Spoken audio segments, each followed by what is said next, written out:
Olá, as boas-vindas a você. Este é o podcast Radar Direitos Humanos, um podcast do Departamento de Advocacy da Diocese Anglicana de Brasília, Igreja Episcopal Anglicana do Brasil.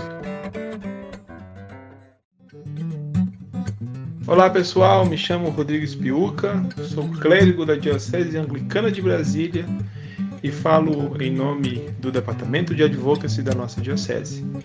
Dou as boas-vindas a todas e a todos vocês para o nosso episódio do podcast Radar Direitos Humanos, onde teremos a oportunidade de aprender um pouco mais e de conversar a respeito das relações entre a nossa Igreja Episcopal Anglicana do Brasil e os direitos humanos. E hoje o nosso bate-papo é com Felipe Butelli. Ele é doutor em Teologia Sistemática, é pastor da ISLB em Goiânia, Goiás, é também integrante do coletivo Kairos Palestina Brasil e representante da ISLB na Comissão de Fé e Ordem do Conselho Mundial de Igrejas. E o tema do nosso bate-papo é a Palestina e os direitos humanos. Felipe, seja bem-vindo ao Radar Direitos Humanos, é uma alegria ter você conosco. Obrigado, Rodrigo, um abraço, agradeço pelo convite aí, vamos junto. Felipe, podemos começar sobre a questão palestina e os direitos humanos com um panorama geral, para que nossos ouvintes possam compreender um pouco melhor a importância desse tema? Sim, a gente poderia começar falando de trás para frente ou de hoje para trás, né? Eu começaria dizendo que o que existe hoje na Palestina é um processo de colonização dos territórios palestinos pelo Estado de Israel, né? Um regime colonial com características de apartheid, né? São várias organizações internacionais, a Anistia Internacional, que já identificam com clareza que o que acontece nessa relação entre o Estado de Israel e os palestinos, né, o povo palestino é um regime de apartheid, né, pelas caracterizações da lei internacional. Ou seja, né, um universo de violações e de ilegalidades, de acordo com a lei internacional, porque tanto colonização quanto o apartheid são proibidos pela lei internacional, né? Mas é importante a gente falar também um pouco de como é que se constituiu isso, né? Talvez alguns marcos assim para a gente entender. As pessoas geralmente, principalmente quem é relacionado com igrejas, né?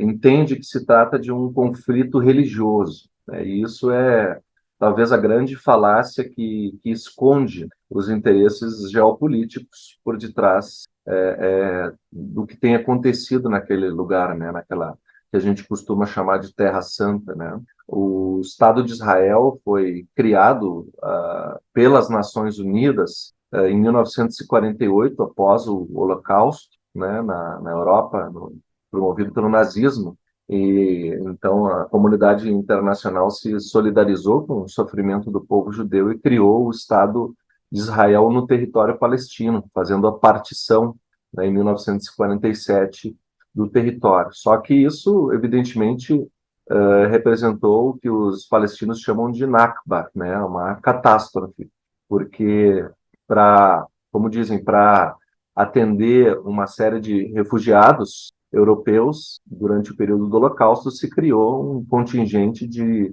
refugiados palestinos, né, que só no primeiro ano de criação do Estado de Israel já era mais de 700 mil pessoas que foram desalojadas, expulsas de suas casas, para que judeus de todo o mundo pudessem vir morar na Palestina. Então, isso nunca foi aceito pela população palestina, pelos países árabes do entorno, nunca votaram favoravelmente a essa decisão, né? Esse clima, esse contexto beligerante permanece desde então. Em 1967 houve a chamada Guerra dos 6 Dias, quando as nações árabes resolveram guerrear contra Israel e perderam, né? E nessa guerra o Estado de Israel avançou a sua ocupação militar sobre o território palestino, da Cisjordânia e Gaza, e inclusive parte do território da Jordânia, né? Então, desde 1967, ou seja, já faz mais de 50 anos que o Estado de Israel ocupa militarmente o território palestino, né? Esse não é o único problema, né? O problema que vem com isso é que, junto com a ocupação militar, o Estado de Israel avança na ocupação territorial, construindo assentamentos, né, que são considerados ilegais pelas Nações Unidas, que vão ampliando, expandindo o domínio territorial de Israel dentro da Cisjordânia, principalmente, né? E Gaza, desde dos protestos da primeira e da segunda intifada, principalmente, né? A primeira intifada, que foi o protesto popular palestino, aconteceu em 1987, e a segunda intifada aconteceu no início dos anos 2000. Com aquilo tudo que a gente lembra, né, que caracterizou um pouco a imagem mundial de o que acontecia lá, com a estratégia de homens-bombas, né, e essa guerra contra o Estado de Israel por parte de palestinos, né? Só que desde o ano 2000, grandes protestos como uma intifada não acontecem mais, né? São pontuais e pequenos e muito fracos, né? Diante do poder militar e econômico que o Estado de Israel tem, o domínio absoluto com alta tecnologia e políticas de controle da população, né, na Palestina. Então, analisando como a coisa está hoje, né, hoje o Estado de Israel viola diversas decisões das Nações Unidas, a construção do muro que divide a Palestina de Israel já foi condenada em 2014 pela Corte Internacional de Justiça, um muro que toma partes do território palestino ilegalmente, e as diversas políticas de segregação, de distinção de status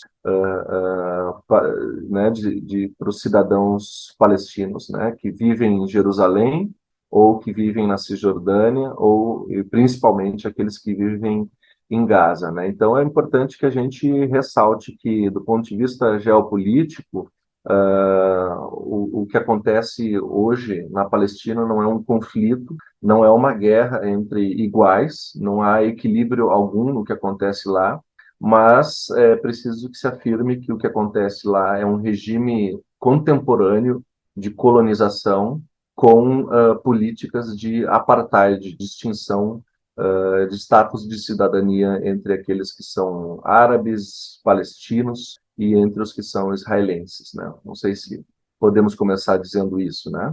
Claro. E, na tua perspectiva, como tem sido a atuação dos principais players políticos internacionais nessa questão? Bom, evidentemente que Israel representa o avanço de uma perspectiva ocidental no Oriente Médio, né? É um posto avançado de presença ocidental militarizada, né, dentro do Oriente Médio, né?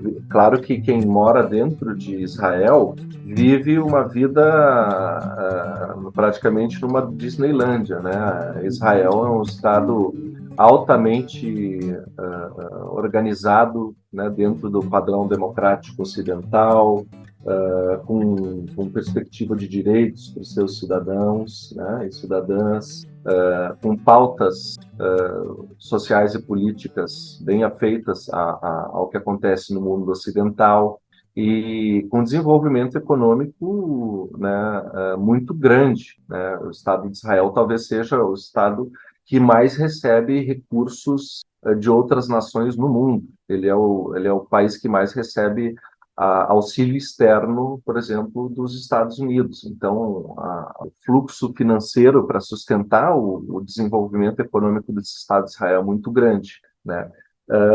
Israel pesa muito, né, na sua interação com outras nações na culpa histórica que principalmente as nações europeias ocidentais têm em relação ao Holocausto, né? Então, assim, qualquer tipo de crítica que se faça às políticas do Estado de Israel, né, o que não significa criticar o judaísmo, né? É bom que se diga isso com muita clareza, porque qualquer crítica que se queira fazer às políticas que o Estado de Israel implementa são facilmente definidas como antissemitismo, né? Uma espécie de chantagem para garantir que o Estado de Israel permaneça sem nenhum tipo de sanção, sem nenhum tipo de imposição por parte das Nações Unidas. Né? Então, digamos que, basicamente, as nações europeias e os Estados Unidos sustentam o Estado de Israel, né? Quase como que aquele filho mimado, né? Que a gente educa de um jeito e depois não sabe como fazer para que retome, né, um padrão de convivência de acordo com a lei internacional. E Israel, o povo palestino, né, se fia muito no apoio que recebe das nações do hemisfério sul, né? Talvez uma que se destaque muito fortemente hoje em dia seja a África do Sul, que passou pela experiência do apartheid, então os sul-africanos veem o que acontece na Palestina e identificam com muita clareza a similaridade com o que eles mesmos enfrentaram durante o apartheid, né? O Brasil, historicamente, sempre teve uma postura solidária com o povo palestino. É também verdade que nos últimos 4 anos nós tivemos uma tendência de apoio maior ao Estado de Israel, né, de negligenciamento das demandas do povo palestino. A gente lembra logo daquela história do Trump que queria mudar a embaixada de Israel de Tel Aviv para Jerusalém, que o Bolsonaro, quando assumiu, fez a promessa também de que a embaixada brasileira iria mudar para Jerusalém, né? O que, de acordo com a lei internacional, também é um equívoco, porque a capital de Israel é Tel Aviv e Jerusalém é considerada a capital da Palestina, né? Jerusalém que é ocupada e dividida entre Jerusalém Ocidental, parte israelense, e Jerusalém Oriental, né? É um dos focos, né, de tentativa de expansão do domínio, do controle, né, realmente da tomada territorial que Israel quer promover, né? De fato, quer expulsar o povo palestino que vive lá, e para isso cria os maiores constrangimentos e as maiores dificuldades para fluxo, para trânsito de pessoas, para acesso às celebrações religiosas e tantas outras políticas, né, que querem impor Jerusalém como capital de Israel, né?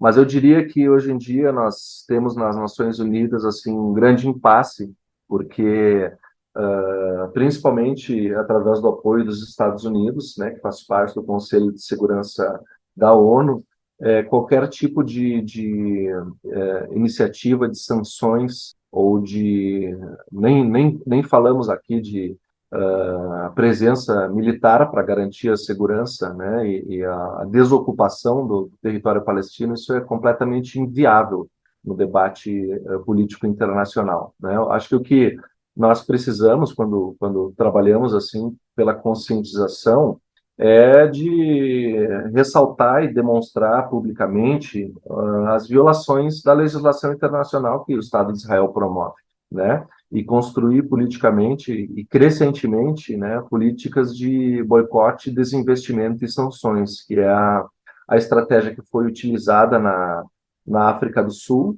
durante o período do apartheid, né, o chamado BDS, e que a sociedade civil palestina tem proposto à comunidade internacional como uma forma de apoio político e econômico, né, boicote, desinvestimento e sanções, sobretudo daquilo que é produzido nos territórios ocupados, né, nos assentamentos israelenses no território palestino. Então a luta é muito difícil, né, o desequilíbrio de forças políticas internacionalmente falando é muito grande, né, e a perspectiva é de que com um processo contínuo de conscientização, né, de conseguir nominar e perceber que o que acontece lá é um apartheid e um regime de colonização, talvez, né, possa progressivamente gerar uma mudança no espectro político, geopolítico internacional, para frear esse processo de tomada da terra do povo palestino, de expulsão dos palestinos, de apagamento da história do povo palestino, né, de um etnocídio, né, como tem se falado, né, assassinato de uma cultura, de uma memória, de uma história do povo palestino nesse contexto geopolítico internacional. Tu falaste, Felipe, que o Brasil sempre teve uma história de apoio à causa do povo palestino, mas que recentemente nós tivemos uma mudança, né, no eixo da atenção brasileira. Será que tu podes explicar um pouco melhor as razões dessa alteração do comportamento do Estado brasileiro? Talvez de lembrar, né? A gente pode ter se esquecido até disso, mas se lembrar de que o Brasil sempre foi uma nação amistosa, sempre foi uma nação pacífica, né? Mediadora de conflitos internacionais, respeitando, né, a autonomia dos estados na definição de suas políticas, mantendo uma amizade, uma solidariedade internacional com as outras nações. O Brasil sempre foi um país de muito bom relacionamento internacional, né? E assim foi com o Estado de Israel e sempre foi com o povo palestino, né? Houve, né, durante esses últimos 60 anos, né, até mais, desde 1948, um afluxo de migrantes, refugiados palestinos, a comunidade palestina no Brasil é muito forte, né? Gente que vive aqui, que às vezes até ainda guarda a esperança de retorno, né, para sua terra, lembrando que as Nações Unidas garantem, né, o direito de retorno das famílias que foram expulsas, né, refugiados palestinos à sua terra, né, o que é um direito completamente inviabilizado pelo domínio territorial que o Estado de Israel promove, mas que recentemente a política externa brasileira preferiu adotar um padrão de benefício a quem concorda ideologicamente com suas posturas, né? E o Estado de Israel é um Estado que está sob controle da extrema-direita há muito tempo, né? Agora, exatamente nesse momento, volta o controle ao Benjamin Netanyahu, né? Que é um representante da extrema-direita com políticas xenofóbicas mesmo, né? De expulsão, né? De não reconhecimento do povo palestino, de contínua expansão da ocupação territorial através dos assentamentos na Palestina, né? E esse tipo de política não tem sido criticada pelo Estado brasileiro, né? O mínimo que a gente pode dizer isso, né? Por um lado, nós podemos dizer que no campo ideológico o Brasil recentemente tem se afiliado àquilo que o Estado de Israel promove, né? Mas no campo político as pautas do povo palestino não têm sido atendidas, né? Isso gerou, para quem está no âmbito da sociedade civil, como nós, um enfraquecimento das redes, né? Uma desarticulação de todas as redes de solidariedade ao povo palestino, né? Então, isso agora nós esperamos que com a mudança de governo também a política internacional, né, a nossa volte a ter um caráter mais equilibrado e de defesa do povo palestino, né, de representar a demanda, né, por justiça diante da comunidade internacional. A gente sabe que o Brasil tem uma voz política internacional muito forte, um papel mediador importante, e a defesa dos direitos do povo palestino, da aplicação da lei internacional, no que diz respeito ao Estado de Israel, às sanções, né, ao Estado de Israel, nós podemos ter um protagonismo nisso, nós precisamos ter um protagonismo nisso, porque se depender das nações do hemisfério norte, que são alinhadas politicamente com o projeto de Israel, a perspectiva a longo prazo é realmente de uma limpeza étnica no território palestino e a expansão e tomada completa do território palestino por Israel, né? Essa é a expectativa, né, tanto por parte do Estado brasileiro, nós retomemos uma pauta conjunta com o povo palestino, e também de rearticulação dos movimentos sociais, da sociedade civil, para que a gente possa trazer mais conscientização e mais engajamento político, né? Às vezes a gente pensa que o Brasil está tão distante dessa situação de conflito, né? de que a exploração do povo palestino não diz respeito a nós, e nós não nos damos conta de como que nós contribuímos para isso, né? Talvez esse seja um ponto a gente explorar também um pouco mais, sabe, Rodrigo, dos vínculos que nós temos com isso tudo. O Brasil é um país com um alto fluxo de turismo religioso em Israel, né, mediado por agências turísticas que priorizam, né, o investimento econômico, a alienação ideológica, né, uma atividade turística milionária, né, talvez seja a maior fonte de renda do Estado de Israel, seja o turismo, né? E o turismo que é feito em Israel, ele apaga a narrativa do povo palestino, né? São coisas absurdas que a gente observa, de que os turistas brasileiros vão para lá para fazer turismo religioso e andam pelo território palestino, nem sabem que se trata da Palestina, são recomendados a não interagir com os palestinos, né, que são descritos como pessoas perigosas. E assim a gente apoia financeiramente o Estado de Israel, a gente apoia a ocupação de sítios arqueológicos pelo Estado de Israel, né, a gente deixa de apoiar iniciativas econômicas palestinas. Então, isso é certamente uma das iniciativas que, do ponto de vista assim, do Brasil, a gente teria mais condições de fazer uma mudança, né, nesse desequilíbrio, porque, no fim das contas, tanto ideologicamente como economicamente, a nossa prática de turismo religioso na Terra Santa ela tem servido, né, aos propósitos de ampliação política e econômica do Estado de Israel dentro do território palestino. E nessa perspectiva de conscientização, Felipe, qual seria a tua mensagem para as pessoas que estão nos ouvindo nesse momento acerca da melhor compreensão dessa desigualdade, desse desequilíbrio de forças, como tu colocas, e como as comunidades eclesiais, as comunidades cristãs podem contribuir nesse processo de conscientização acerca da gravidade das violações dos direitos humanos do povo palestino? Primeiro, eu acho que é bom lembrar que a Palestina é o berço da fé cristã, né? É o lugar de origem de Jesus Cristo, né? E a fé cristã se desenvolveu a partir da Palestina. E há ainda presença cristã na Palestina, né? Eu, como pastor da Igreja Luterana, conheço, né, a comunidade luterana na Palestina e diversas outras comunidades que ainda estão representadas, principalmente na cidade de Belém, na grande região de Belém. Há ainda uma forte presença cristã, mas que tem sido cada vez mais diminuída, né?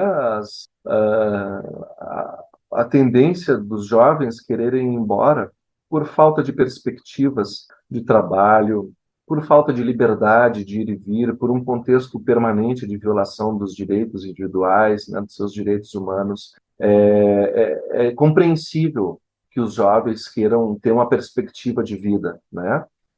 Mas mesmo assim, principalmente cristãos, né, falando aqui como um cristão, eles têm mantido resilientemente sua presença na Palestina como uma forma de manutenção do testemunho dessa que é a comunidade de Jesus, né? É a comunidade cristã, né? São os descendentes da comunidade cristã originária que mantém, né, corajosamente a sua presença no território palestino. Então a gente precisa entender que circula no meio, principalmente no meio evangélico brasileiro, uma teologia sionista, né, que acredita que o Estado de Israel é a completude da esperança bíblica, né, do retorno de Israel, né? Essa teologia sionista é muito presente no meio evangélico brasileiro, né?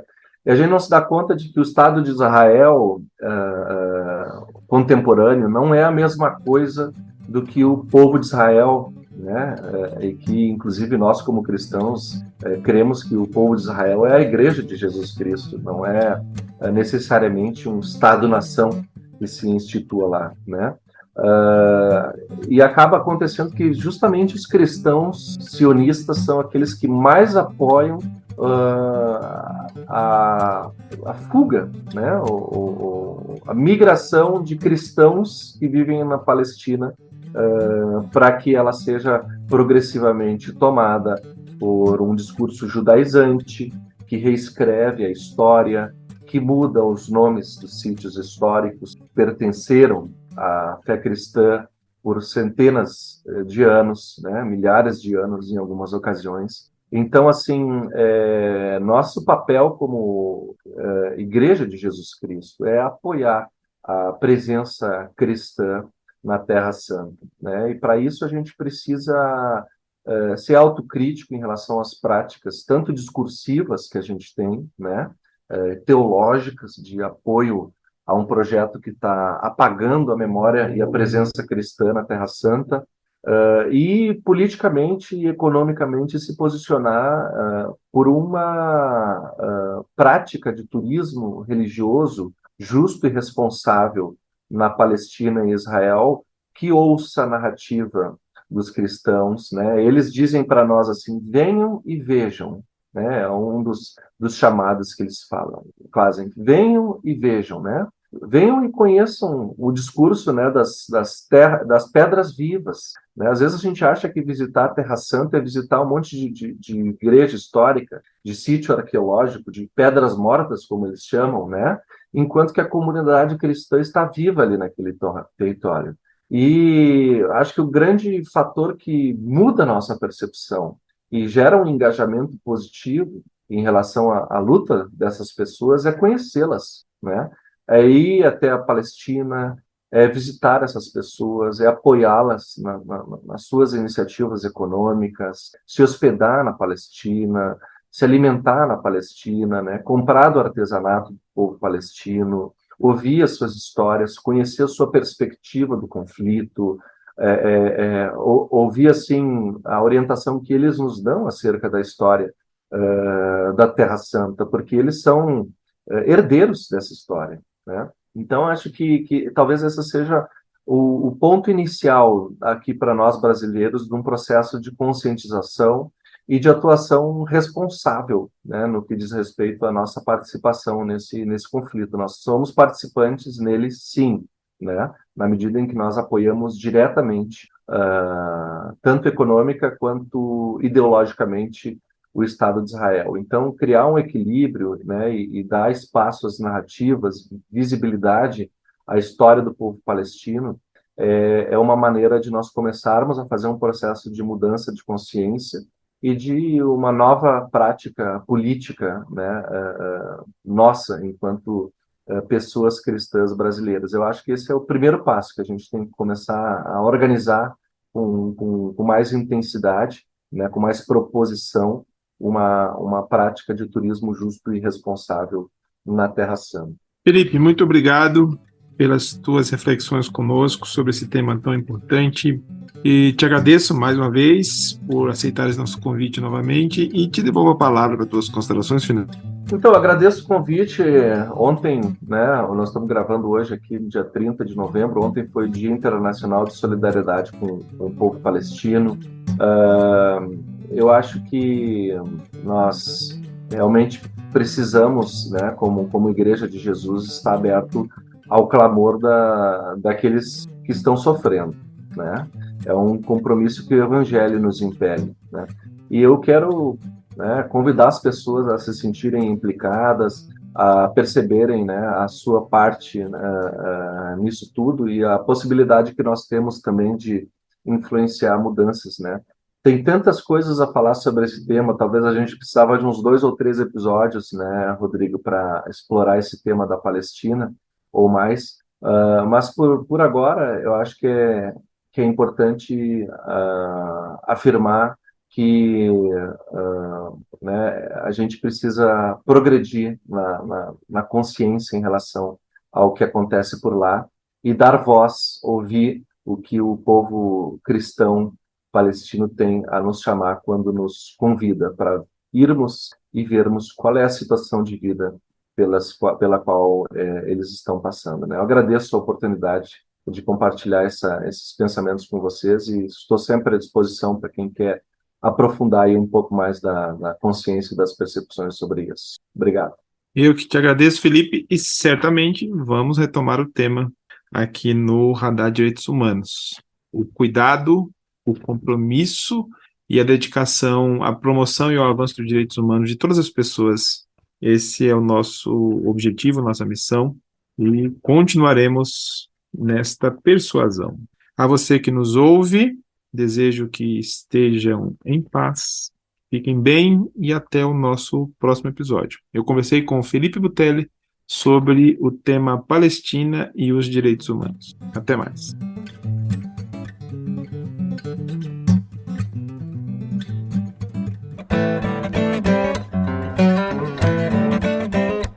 E é isso por hoje, pessoal. Fiquemos na paz e até a semana que vem. Este foi o podcast Radar Direitos Humanos, da Diocese Anglicana de Brasília, Igreja Episcopal Anglicana do Brasil. Produção e apresentação, Reverendo Rodrigo Spiuca. Edição do Reverendo Isaías Torquato e direção-geral do Bispo Maurício Andrade. Se você quiser entrar em contato conosco, você pode nos encontrar pelas mídias sociais, no Spotify, no Google Podcast e no agregador de podcast de sua preferência. E pelo telefone 61 3443 4305 e pela hashtag Radar Direitos Humanos. Até o nosso próximo encontro.